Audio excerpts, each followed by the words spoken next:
કેમ છો મિત્રો? આજે આપણે બનાવવાના છે રસમાં ખવાય એવી રોટલી, એટલે કે બપડી રોટલી. તો ઘઉંનો લોટ લેવાનો છે, એમાં મીઠું નાખવાનું, તેલ નાખવાનું, બરાબર મિક્સ કરી દેવાનું છે. પછી થોડું પાણી નાખીને સરસ મજાનો ઢીલો એવો લોટ બાંધવાનો છે. લોટ બાંધી ગયા પછી ત્યારે આપણે એને લુવા પાડી દેવાના છે.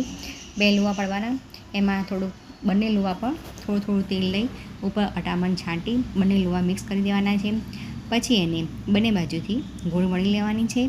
વણી ગયા પછી તવી ઉપર ધીમા તાપે બંને બાજુ બ્રાઉન કલરની શેકવાની છે.